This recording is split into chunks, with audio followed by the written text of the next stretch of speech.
Coucou tout le monde, j'espère que vous allez bien. Donc je vous retrouve dans une nouvelle vidéo point lecture avec cette fois 4 titres à vous présenter. J'espère que cette fois-ci c'est la bonne puisque c'est la troisième fois que je recommence la vidéo parce que les trains de marchandises s'enchaînent les uns derrière les autres et qu'on ne m'entend pas parler. Et que vous, ça va vous casser les oreilles. Donc j'espère que cette fois c'est la bonne. Donc je commence avec Le Pacte tome 1 Vengeance de Jenny Han et Sobiane Viviane chez Panini dans leur collection Scarlet. Donc c'est un livre qui est dans ma pile à lire depuis sa sortie quasiment, donc il y a de très nombreuses années. J'ai la trilogie au complet dans ma pile à lire et je me suis dit qu'il était temps de sortir ce premier tome. Malheureusement ma lecture n'a pas été aussi bonne que je l'espérais. Donc dans ce livre on va suivre 3 héroïnes. On a Kat, Liliane et Marie. Marie revient sur l'île Jar Island plusieurs années après l'avoir quittée pour une raison bien particulière.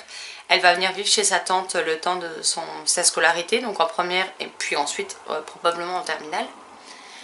On a Kat qui est quelqu'un d'assez solitaire au lycée, etc. Et on a Liliane qui est entourée de toute sa troupe d'amis qu'elle côtoie depuis des années. Un concours de circonstances va faire que les 3 jeunes filles vont se retrouver en même temps au même endroit. Elles vont discuter et elles vont décider de former un pacte pour se venger de... Alors chacune veut se venger d'une personne en particulier. Donc elles vont mettre leur vengeance au point pour chacune des personnes. À chaque fois ils vont se concentrer sur une personne à 3. Chacune de nos héroïnes passe par des moments qui n'ont pas été simples, des moments et des choses qui sont arrivées qui n'auraient jamais dû arriver. Clairement dans un monde idéaliste, on aimerait que ça n'arrive pas. Malheureusement ce n'est pas toujours le cas. Et si en soi je peux comprendre qu'elles ont envie que ces personnes payent, maintenant je n'ai pas aimé la façon dont c'est fait. Je trouve qu'il y a des manières légales de se venger, normalement, enfin de les faire payer au final pour ce qu'ils ont fait. Le plan qu'elles vont mettre en place pour se venger est juste, moi je l'ai trouvé particulièrement cruel. Surtout que pour l'un des personnages concernés sur lequel elles veulent se venger, on se concentre sur des on dit, sur des on a vu, mais pas moi. Donc en fait la nana n'a rien vu, n'a rien entendu de ses propres yeux ou de ses propres oreilles. Elle va se fier sur ce qu'on lui a dit pour se venger. Donc ça c'est quelque chose que j'apprécie pas parce que c'est pas parce qu'on nous l'a dit que c'est la vérité et qu'à un moment donné quand on veut se venger de quelqu'un à ce point là on essaye déjà de trouver un autre moyen de le faire, mais bon soit, et si on va vraiment au bout de son projet on tâche de s'assurer que ce pourquoi on veut se venger c'est réellement produit. Enfin moi je m'en doutais en plus pour ce personnage que ça n'avait pas été le cas et je m'en doutais, je l'avais vu venir, c'était couru d'avance. Et elles vont se venger alors que la personne n'a rien fait. Donc moi c'est quelque chose qui va vite poser problème, clairement. Bon après il y a d'autres personnages qui ont fait des choses qu'ils n'auraient jamais dû faire, on est bien d'accord. Maintenant je trouve que les filles sont particulièrement cruelles dans leur façon de faire. Quand j'ai vu ce titre de la série et du roman, je m'attendais à de la vengeance mais peut-être pas de cette façon là. Parce que le résumé ne nous dit pas grand chose. Hein. Le résumé nous dit « Personne ne doit savoir ce que nous manigançons, ce que nous faisons nous suivra dans la tombe, et si nous voulons vraiment le faire, personne ne devra se dégonfler en route. Si vous en êtes, il faudra aller jusqu'au bout, jusqu'à ce que nous obtenions tout ce que nous voulons. Sinon, eh bien, pas de quartier. » Donc on nous en dit très peu au final dans la 4e de couverture, et on n'est pas forcément préparé à la vengeance diabolique qu'elles vont mettre en place. Donc moi j'ai eu un gros problème avec ça. Pendant tout le long du roman, à part pour un personnage qui se nomme Alex, je n'ai pas eu spécialement d'empathie, de compassion, etc. C'est arrivé bien trop tardivement à mon goût dans le roman, où on creuse enfin ce qui est arrivé à chacune de ces filles et pourquoi elles veulent se venger. Et j'ai trouvé que ça mettait trop de temps à être amené. On arrive quand même à la moitié du roman sans avoir le début. On comprend bien qu'il y a quelque chose de pas normal qui s'est passé, mais on ne sait pas quoi. Et moi ça m'a perturbé d'être dans le flou total comme ça. En plus j'ai pas forcément adhéré au comportement des héroïnes dans leur vengeance. C'est quelque chose qui m'a pas spécialement plu. Maintenant voilà, la fin se termine sur quelque chose qui vous donne quand même envie de savoir. J'ai les tomes 2 et 3 dans ma pile à lire, donc je vais tenter le 2 pour voir ce que ça donne. Soit je finirai la série, soit si ça me plaît pas j'abandonnerai le tome 2 en cours de lecture, ça ne me posera absolument aucun problème. Mais voilà, j'en attendais autre chose, que ce soit traité d'une autre manière, même s'il y a des thématiques qui sont quand même intéressantes. Mais je ne suis pas pleinement satisfaite, c'est une lecture très mitigée pour moi, malgré les super retours que j'ai pu lire ou que j'ai pu voir, tout simplement. Ensuite on passe avec un livre, mais que j'ai tellement aimé, mais de la première à la dernière ligne. Il s'agit d'un livre que vous voyez partout, Magic Charlie, le tome 1, l'apprenti d'Audrey Alouette, chez Gallimard. Désolée si je regarde par là-bas, mais il y a une bestiole qui est dans la pièce et vu que je suis allergique aux piqûres ou aux morsures de bestioles, je suis pas très rassurée. Donc déjà, regardez-moi cette magnifique couverture. Alors je ne l'ai pas acheté pour sa couverture, hein, je l'ai acheté pour son résumé. Mais la couverture est canon, faut le reconnaître, quoi. En plus, on a des en-têtes de chapitres qui sont décorés. À chaque fois un petit dessin différent.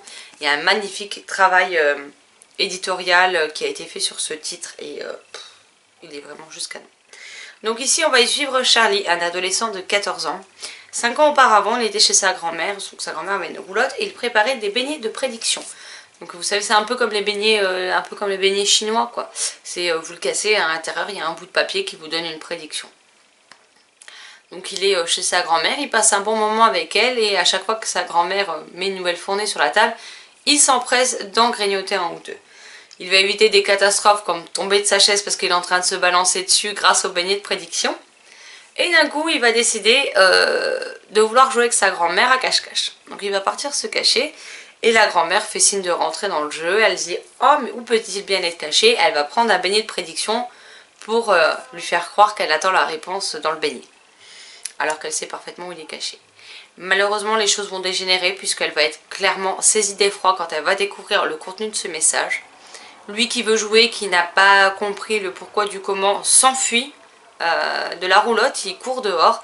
La grand-mère lui court après et après on ne sait pas trop ce qui se passe. On sait qu'elle le renvoie illico presto chez sa mère et elle disparaît avec sa roulotte du jour au lendemain comme si elle s'était simplement évaporée. Pendant 5 ans, ils n'ont plus aucune nouvelle d'elle, malgré les enquêteurs et les détectives privés qui peuvent être sur l'affaire. Et un beau jour, sa mère, quelques jours avant la rentrée des classes, parce que sa mère est la directrice de l'école où Charlie est scolarisé, donc l'école des allumettes Hurluberlu.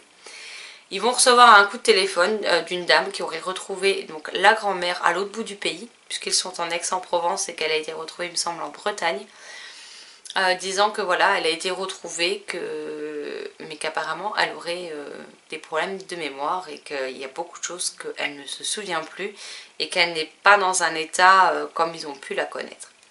La mère de Charlie décide de préparer une chambre pour sa mère et donc de la faire vivre avec eux. Et à partir de là, tout va s'enchaîner pour Charlie. Il va tomber dans un monde qui est pourtant sous ses yeux, mais que les humains ont toujours tendance à trouver une explication rationnelle à ce qu'elle ne l'est pas. Et du coup, il va découvrir que derrière le monde humain qu'il voit au quotidien, il y a aussi un monde magique derrière. Enfin, sur le même plan, hein, c'est notre monde à nous, mais qu'il y a pas mal de choses magiques qu'il ne voyait pas jusqu'à présent, qui va se révéler à lui. Il va apprendre qu'il est un magicien, mais aussi tout ce qui en découle, et apprendre que tout n'est pas sans danger, loin de là. Voilà pour le résumé à peu près, je vais m'arrêter là. Je vous ai posé un peu les bases de l'histoire. Et je dois dire que j'ai vraiment beaucoup aimé. L'autrice nous livre une histoire où il n'y a pas de temps mort, où les pages s'enchaînent à une allure folle. Donc moi je l'ai lu en lecture commune avec Sylvie et Marilyn. Donc c'est vrai qu'on l'a découpé en 3 parties. Et j'avais qu'une envie quand je le posais, c'était d'y retourner en fait. J'étais bien dans cet univers et en même temps j'avais pas envie de le quitter trop rapidement. J'étais curieuse de savoir la suite, mais je voulais pas refermer ce livre. J'ai tout aimé, la mythologie mise en place est innovante, ce qui est quand même assez rare dans le monde de la magie. L'autrice réinvente la magie à sa sauce avec ses codes, ses créatures, ses histoires. Il y a vraiment un univers qui a été créé, qui a été travaillé. Les personnages ont tous un caractère bien différent, pourtant il y a une certaine osmose entre eux tous. Concernant l'école des allumettes Hurluberlu qui a sa propre histoire, je trouve que c'est très intéressant et original et franchement j'ai adoré découvrir cette histoire. On plonge dans un univers où on pourrait se dire ouais ça va être encore un énième livre de magie avec des choses qu'on a déjà vues de partout. Oui mais non. Alors oui il y a certaines choses qui reviennent comme les balais volants et les grimoires. Oui ça vous allez en retrouver, on est d'accord. Ou les animaux éventuellement qui peuvent parler ou communiquer avec les humains, ce genre de choses.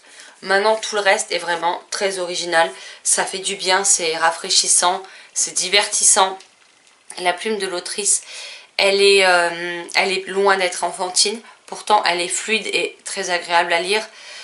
Tout a été longuement travaillé, ça se ressent. On voit bien que c'est pas...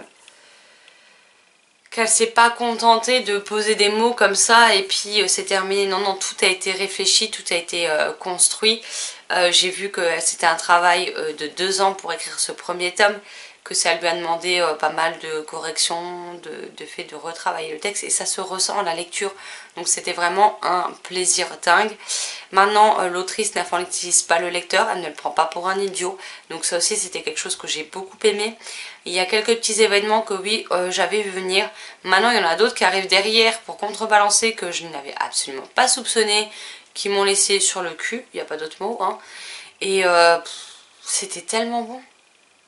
Pourtant j'avais peur hein, parce que je l'ai acheté. Je l'avais déjà repéré 1 ou 2 semaines avant que tout le monde commence à le recevoir en SP, qu'on soit envahi d'unboxing, etc. Contenant ce titre. Donc je me suis dit bon, il m'a tapé dans l'œil avant, je vais quand même me plonger dedans et puis c'est tout. Hein. Je vois pas parce que moi en fait le problème c'est que quand on met trop un livre en avant, comme ça peut être le cas, je sais pas par exemple pour Phobos, en fait les gens en ont tellement parlé et m'ont tellement saoulé avec ce livre que j'avais déjà pas très envie de le lire à la base. Mais alors là vous pouvez être sûr que j'ai plus du tout envie de le lire et que je ne le lirai probablement jamais. Je me dis probablement parce qu'il faut jamais dire jamais. Mais voilà, c'est pas quelque chose qui me donne envie, j'en ai trop bouffé et ça m'a saoulé. Donc voilà. Donc là j'ai eu un peu peur, je me suis dit quand même que soit je sortais assez rapidement avant que les avis commencent à tomber. Parce que si on l'a vu dans beaucoup de vidéos unboxing, book haul, etc. J'ai vu que 1 ou 2 avis à l'heure actuelle dessus. Ce qui est très minime. Donc j'en ai profité avant d'avoir des avis de tout le monde. Et je dois dire que je ne regrette pas. Sans si je l'avais pas lu tout de suite, après je l'aurais laissé traîner plusieurs mois, ouais. Voire plusieurs années dans ma pile à lire. Mais voilà, je regrette absolument pas, je suis contente de l'avoir découverte. Maintenant, avec les filles, on est quand même un peu frustrés parce qu'on ne sait pas du tout quand est-ce que le tome 2 a une chance de sortir. Et que clairement, s'il était sorti, je pense qu'on se le serait enchaîné très rapidement. Mais voilà, c'était un tel bonheur, c'était vraiment... Je dois dire que je suis agréablement surprise par Gallimard Jeunesse parce que si pendant des années, à part les Harry Potter, il n'y avait pas grand chose qui m'intriguait, qui m'intéressait particulièrement. Je dois dire que ces dernières années entre Magic Charlie, entre l'anti-magicien, entre le club de l'ours polaire, etc. Je dois reconnaître qu'en ce moment ils mettent de plus en plus la barre très haute pour nous offrir des livres avec un contenu vraiment très intéressant. Et ce livre c'est juste de la bombe en fait. C'est juste de la bombe. Je ne sais pas quoi vous dire d'autre que à part vous recommander de le lire. Après oui, profitez peut-être tout de suite avant que vous soyez envahi d'avis. Ou alors attendez peut-être plusieurs mois avant de vous faire votre propre avis. Mais franchement c'est un livre... si vous aimez la magie, je vois pas comment on pourrait ne pas aimer en fait.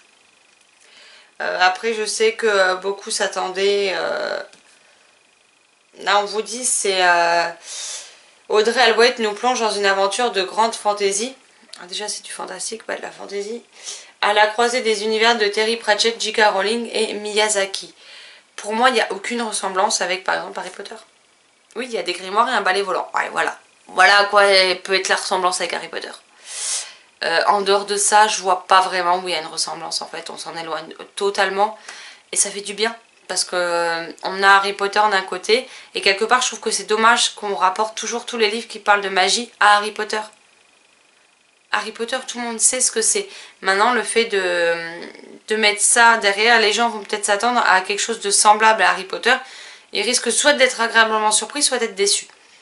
Pour moi il y a Harry Potter qui a sa place comme n'importe quelle autre saga. Mais il faut arrêter de comparer un livre à un autre en fait. C'est quelque chose que... voilà. En plus il n'y a quasiment aucune similitude donc je vois pas l'intérêt. Mais en tout cas je vous le recommande très chaudement parce qu'il est vraiment génial. Ensuite j'ai fini une série avec Hôtel Artwood, le tome 4 de Kali George illustré par Stéphanie Graégin. Donc ce tome-ci s'appelle Enfin l'été chez Casterman. Donc voilà, j'ai enfin terminé les aventures de Mona, Tilly, Monsieur Artwood, etc. Et je veux dire que je suis très contente d'avoir terminé cette série et en même temps très triste parce que voilà, même si je pourrais les relire, je n'aurais plus cette découverte de ces histoires, de cet univers qui m'a tellement plu en fait que c'est quelque part c'est triste de se dire que on ne pourra pas redécouvrir à nouveau ce texte entièrement. Les illustrations sont toujours aussi mignonnes. Après maintenant je ne désespère pas que l'autrice fasse des spin-offs. Parce qu'il y a une raison qui pourra emmener 2 autres spin-offs, donc j'aimerais bien. Mais voilà, donc ici on y retrouve nos personnages, donc l'été bat son plein, il y a pas mal de clients, qui doivent arriver. Et malheureusement, un oiseau va venir porter une très mauvaise nouvelle. Il y a un incendie dans la forêt qui pour l'instant est loin de l'hôtel Heartwood, mais risque de se rapprocher. Il suffit que le vent change de sens pour que l'hôtel soit du coup menacé. Certains clients dans la précipitation préfèrent partir que de se retrouver coincés et de risquer quoi que ce soit. Certains membres du personnel vont rester pour gérer l'hôtel. Et on va suivre ce petit groupe de 5 ou 6 personnes qui restent dans l'hôtel et voir comment les choses vont évoluer pour eux. On a aussi un nouveau personnage, une autre petite souris. Sachant que jusque là Mona était la seule petite souris qu'on connaissait qui s'appelle Fraise, qui va venir à l'hôtel Heartwood et visiblement elle cache quelque chose au personnel d'Heartwood mais surtout à Mona. Mona qui avec Tilly vont bien avoir une petite idée, mais est-ce que ce sera la bonne ou pas, ce sera à vous de le découvrir. En tout cas ce tome 4 était largement à la hauteur des autres. Toute la série est égale au niveau de la qualité du texte, la qualité des illustrations, la beauté de ces dernières. Au niveau des thématiques abordées, ça a été vraiment un régal de lire cette série. C'est une série, je ne sais pas à partir de quel âge c'est recommandé, mais clairement à partir de 8 ans vous pouvez les lire avec les enfants. Peut-être même qu'ils peuvent les lire tout seuls, ça dépend de leur niveau de lecture. Mais c'est vraiment une saga chère à mon cœur, une saga très doudou que j'ai pris énormément de plaisir à lire. Là je suis très contente parce que je vais pouvoir prêter le tome 3 et 4 à Marilyn et j'espère qu'avec ses enfants ils l'aimeront autant que moi. Et moi je vais me les garder précieusement parce que quand j'aurai besoin de réconfort, clairement je pense que je me plongerai dans cette série pour me remonter le moral. Je peux pas trop vous en dire, voilà c'est un tome 4 et puis je vous ai assez parlé du tome 3 la semaine dernière. Donc voilà. Hein. Et puis on va terminer ce point lecture avec un petit livre qui était dans ma pile à lire depuis plusieurs mois je crois. Je sais plus si je l'ai acheté cette année ou l'année dernière. Et qui me faisait bien envie, j'avais envie de quelque chose de frais, de drôle. Et pour le coup il a très bien rempli son job. Donc il s'agit de Imami de Suzy Morgenstern à l'école des loisirs dans la collection Medium Poche. Donc de l'autrice j'avais lu la petite dernière qui était publiée aux éditions Nathan, qui malheureusement m'avait laissé un goût assez mitigé. Je n'avais pas été spécialement emballée par ce récit de vie. Par contre ici donc on y suit Sam, un adolescent de 16 ou 17 ans, 16 ans. C'est un junkie de la technologie, il est accro aux jeux vidéo, à son portable, à son ordinateur portable.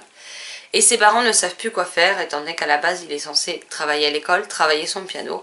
Ils ne savent plus trop quoi faire et donc la mère de Sam appelle sa propre mère en lui demandant si elle voudrait pas le prendre chez lui à Nice, parce qu'ils habitent à Paris, à Nice pour l'année scolaire de première, puisqu'elle a les épreuves anticipées du bac à la fin de l'année. Puisque vu que chez sa mère il n'y a ni téléphone, ni tablette, ni ordinateur portable, elle se dit qu'au moins il n'y aurait pas de distraction et qu'il pourrait du coup tranquillement travailler ses cours et son piano. La grand-mère lui demande 24 heures de réflexion. Malheureusement elle ne sait pas dire non, donc elle va accepter. Elle qui est veuve depuis plusieurs années, qui a son quotidien bien ordonné, sa petite routine, va avoir tout ça un peu chamboulé par l'arrivée de Sam.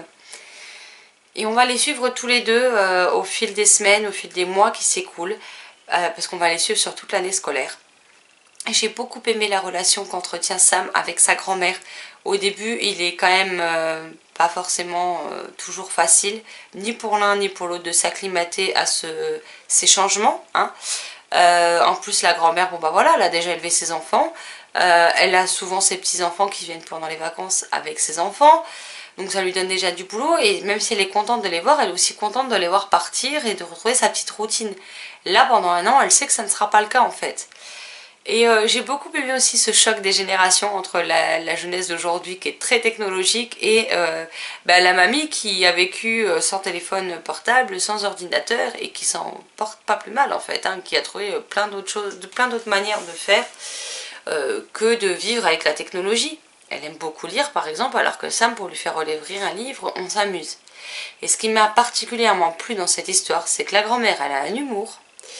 Je l'ai lu hier soir, et hier soir je me suis tapé des fous rires toute seule devant la télé parce que la chérie regardait la télé. Et moi j'ai mis mon casque avec la musique sur les oreilles et je lisais ça. Elle a dû me prendre pour une folle en fait, hein, clairement, parce que je me suis tapé des délires toute seule. Bon, après il y a certains passages que je lui ai montré qui l'ont fait sourire, mais moi j'ai fortement rigolé en fait. C'était pas... C'est pas j'ai souri, c'est j'ai franchement rigolé en fait. J'aurais adoré avoir une grand-mère avec ce répondant là, quoi, clairement... elle me fait mourir de rire quoi. Par exemple, il y a un moment donné, elle lui dit qu'il doit se lever à 10 h du matin et qu'il a intérêt à mettre son réveil. Donc il lui dit qu'il peut pas parce que son réveil c'était son téléphone portable et qu'il ne l'a pas avec lui. Alors elle lui dit bah, c'est pas grave, ils lui en achèteront un. Et il lui dit oui, mais je préférais être réveillée par toi, grand-mère, plutôt que par le réveil brutal. Alors elle lui dit avec un seau d'eau.